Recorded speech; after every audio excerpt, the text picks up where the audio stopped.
What's going on, everybody? Welcome back to another video. Today I'm going to be reviewing the 1990 film Leatherface, the Texas Chainsaw Massacre III. So I have seen this one before. I think I've only seen it one time before, and yeah, the initial time that I watched it, I really liked it. I'm like, damn, this is a solid movie. Like, there's really nothing wrong with this. Like, this is a solid entry. And after rewatching it, I still think this movie's the bomb.com. You know, like, people don't really talk about this one. It's I don't know, like, I don't know, kind of like, it's kind of under the radar. You know, it's kind of, maybe it's like the black sheep. I don't know, but yeah, I think this is like a super solid entry, and yeah, I had a really good time rewatching it. So yeah, this movie rocks. So, getting into a little plot summary, I'm gonna, whip out my little outline because I can't remember anything because I'm a simpleton. I'm a stupid dummy. But I'm trying, I'm trying my best out here, you know what I mean? I'm surviving. So you got this couple, they're from Cali, and they're whipping around Texas. They stop at this crusty, decrepit gas station.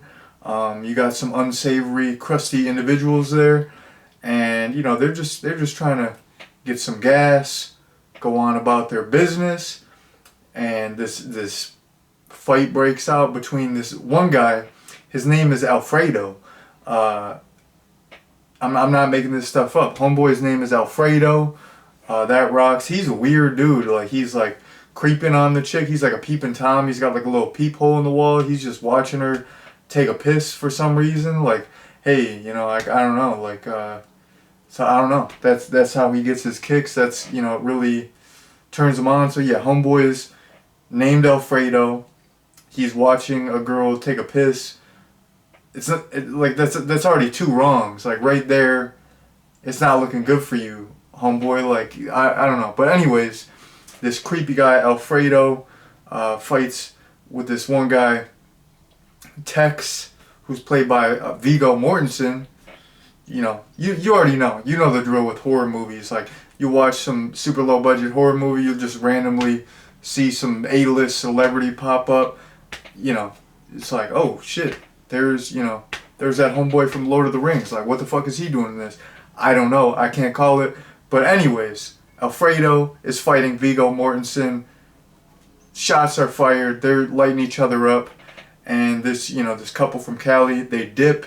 And instead of, being smart, taking the normal route, they take this route that Tex recommended. And, while they're on the road, they're still, they're being pursued by Leatherface. They crash into this one guy, Benny, played by Ken Foree or Foree. I don't know how to pronounce his name, but I'm a big fan of him. I'll talk about him later, but he's the man. He's in a ton of movies that I love. So yeah, they crash into this guy, Benny. He's like a survivalist. They flip their car, and they're stranded in the woods with Leatherface and his family. I don't even think they're called the Sawyer family in this. If I'm recalling correctly, they're called the Slaughter family. So yeah, they're pursued by the Slaughter family. And yeah, that's the basic plot summary. So, first main point that I want to talk about is the opening to this. I thought was really cool. You get to see Leatherface actually making the mask with like fresh skin. It was really cool to see, but at the same time, it was like incredibly disgusting. Like, it was super graphic. I was eating dinner when I was watching that, so yeah, that was like, I was eating some chicken, and it was like, I'm like eating meat, and I was like, damn, I was just thinking about these people's faces. Like, my food was like not very appetizing at that moment. But yeah, you get to see like Leatherface construct his mask with some flesh, with some fresh flesh, with some fresh skin. So that was really cool. And I thought the look of Leatherface in this was great. I really liked the mask.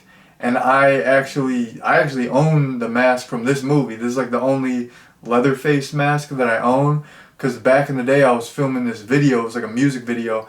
And I would get like way crazier with my music videos back in the day. It was like I was like rapping under a different name. And so basically I recreated a scene from the movie trailer. If you haven't seen the trailer for this, it's a must watch. It's like one of the fucking best movie trailers ever. It's like this kind of soft music is playing. You see Leatherface by a lake, and this weird alien hand, it's like some female alien hand, comes out of the water with some chrome chainsaw, like some white gold shined up chainsaw, hoists it out of the water, and it like just flies into Leatherface's hand, and then it gets struck by lightning. It's like one of the best movie trailers. Like, it has nothing to do with the movie. It makes no sense. It's awesome. And Kane Hodder plays Leatherface in the trailer. So back to what I was talking about. I bought that mask because I wanted to recreate that scene, but like I thought it'd be funny. I did it with like a leaf blower. So it's like I was rocking the Leatherface mask. I had my whole Leatherface get up on, and I held up a leaf blower in the video, and then I put some CGI lightning in there. It was dope. And then I also, there's like this like scene early on with some like red flares, and if you see some of the cover art for this movie, like there's like this red hue, this like red light, and you see Leatherface's mask. So I kind of wanted to recreate the cover. So in that same music video, I got a bunch of flares, red flares. I lit them in the forest. I think it was like August, so like very dry. I could have caused a forest fire. I don't know why I'm snitching on myself. I shouldn't have said that, but yeah, I just like lit a bunch of flares. I kind of had some smoke going on in the back room. In the background, did I say back room? I had some smoke going on in the background, some nice red light, and I was rocking the Leatherface mask. It looked great. But yeah, if you haven't seen the trailer, definitely check it out. But yeah, I just wanted to talk about the mask. I think it looked great. I love the trailer for this movie. I love that we get to see Leatherface actually making the mask. And, I'm talking about there's the chrome chainsaw in the trailer. Later on in the movie, Leatherface's family, they make him this chrome chainsaw. It's like huge. This thing must be, I don't know, 5 feet or something. And it's like a chromed out chainsaw. It says the Saw is family. I love that chainsaw. I don't even think did he even really kill anyone with that? If I'm recalling correctly, I don't even think, because he got it towards kind of like the end of the movie. I don't even think he killed anyone with it. He like fought Benny with it, but I don't even think he killed anyone with it, that's a darn shame. Maybe he did. Maybe I can't remember things. Damn, I'm already at 8 minutes, and I'm shoot. I don't know. I'm all jacked up. I was actually really tired, but once once I turned the camera on, I started going a little cuckoo. I started going a little crazy.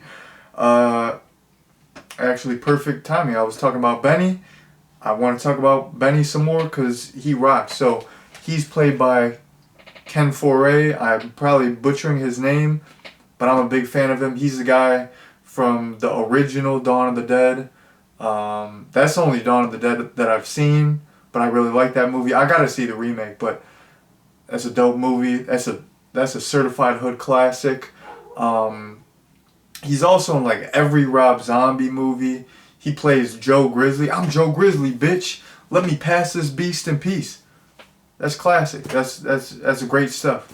Like, I'm Joe Grizzly, bitch. Like, that's top tier dialogue. Like, I'm kind of trying to be funny, but I'm dead serious. Like, that's some memorable stuff. So he's also in that. I think it was like a Stuart Gordon movie. Maybe was it Brian Usna? No, I think it was Stuart Gordon. He did that movie From Beyond. I saw that a while ago. I thought that was pretty good, but I don't know. Maybe I'll hate it now. But yeah, I like Ken Foray. His character in this was awesome. He was like this. He was almost like a doomsday prepper survivalist, where like he would go on the weekends and train with his friends for when shit went down. He was basically doomsday prepping, which was perfect because he was like training his whole life for a situation like this. So he was strapped up. He had survival skills. He had fighting skills.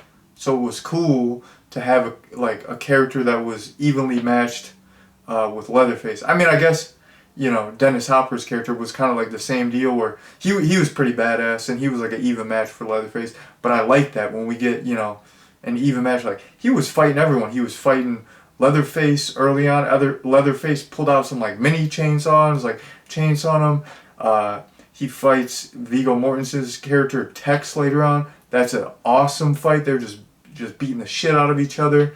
There's like this explosion at the climax of the fight. He just like runs away. He doesn't like walk away from the explosion, but he runs away. Still badass. He's like shooting up the well, I guess you would call it, because since they're called the Slaughters, you would call it the slaughterhouse. So he's shooting up the slaughterhouse. He's you know, he's just incredibly badass. And like when he initially meets the two main characters, the main couple, he gives them some like pain pills right away. And I was like, damn, like, did he just give him some perks? Like, did he just give him some like some yerks? Like, did like, are they geeked up right now? And then I was thinking, are they geeked up for the whole movie? Like, after he's like, they're like, what did you give us? And he's like, pain pills. And then they go to sleep. Like, they're like nodding. So I'm like, damn, did he really just give him some perks? And they're just like nodding. And I was like, is the main girl Michelle, like, is she geeked up the whole movie? I don't know. Maybe they were just like generic painkillers, but aren't like painkillers that type of deal? Like, aren't they, you know, that type of substance? I would, for when I'm watching the movie, I like to believe that he did give them some perks, and I do like to believe that they were geeked up throughout the entire movie. But I don't know. I can't call it. I don't know. Did they even have perks back then? I don't know. I wasn't even born when this movie came out, because I'm like, I mean, people do call me like Unc now, which I don't even think I'm that old, but I think I'm a geese. But I'm not old enough to know if perks were around in 1990, because I was not established yet. So there you go. But yeah, anyways, I'm going all over the place. But yeah, Ken Foree, I love seeing him in anything. Like, he's the man. Great actor. He was badass in this. And, you know, I loved seeing him just fight everybody, shoot up everybody. Like, he was the man. I got like 2 more main points, and then I got to dip, because, shoot, this video is getting long. So I'm going to speed run these last couple points, because, you know, you guys got stuff to do. I got stuff to do. Not really. I'm granddad chilling right now. But I kind of got stuff to do. Like, just random shit. But, anyways, something that I really like about this movie is, like, I feel like it's tight. It's an hour and 25 minutes. Like, the pacing, I feel like it's great. There's not a dull moment. There was no part of this movie that dragged. Like, so many times I'm watching a movie and I'm into it and I love it, and then there's just a stretch where I'm like, I want to go to sleep right now. I was off like 5 hours of sleep when I watched this, cause man, I'm having trouble sleeping lately. I've been like sober maxing. Like, I've been on my straight edge stuff for like 20 days. So, like, shit, sleeping is hard. But I was off like 5 hours of sleep. Watched the whole movie, no problem. Did not feel like nodding off. I did not. So yeah, that says something. Plus, I'm like, I got a short attention span. You know what I mean? I'm like an ADD freak. So, like, I just get bored quick. This movie did not bore me. There were no stretches that dragged. The pacing was tight. You had some great action, some great suspense. Like, when they're creeping around the forest, it's scary, it's atmospheric, it's good. So yeah, overall, it's like a really tight movie, and it's just a perfect balance. Good little, you know, it's like they just threw all like the perfect amount of ingredients in a blender and made just like the perfect smoothie, you know. A little bit of action, a little bit of atmosphere, a little bit of suspense and tension. I can't enunciate. Yeah, it had it all. Super tight pacing, great. The last thing that I want to talk about is, I only have one negative about this movie, and it's not the filmmaker's fault, because I did like 1 second of reading on this film. I did like 2 minutes of research, because, you know, like I said, I gotta get bored quick. So yeah, I did my obligatory 2 minutes of research, and I realized that this movie was gonna get an X rating, so they had to cut it down to get an R rating. And I'm telling you what, boy did they cut it down. Every single effing kill in this movie is a cutaway. Like, there's no gore besides the beginning where Leatherface is making the mask. Like, you don't see anything. Every single kill is a cutaway. And, even though it's not the filmmaker's fault, it's just a shame overall. The franchise is called Texas Chainsaw Massacre. You got a guy with a giant chainsaw. You got massacre in the title. Like, we're at the third entry in the franchise. Like, there should be some crazy kills. There should be some blood. There should be some gore. And it's a shame that we didn't get that in this. That's really like the only downside. Like, it is a slasher movie, so that's important. Like, you gotta have the kills. And this really, it was so lackluster in the kill department. So yeah, that was a pretty huge bummer for me. But since I think the overall movie is so good, it didn't really bring it down for me. So yeah, I think this is a super solid entry. If you're a fan of the first one, if you're a fan of the first two, definitely check it out. Like, people sleep on this one. Like, I feel like it's not talked about like that. But like, don't be scared to watch it. It's good. So yeah, that's been my review. Thank you all very much for watching, and peace out.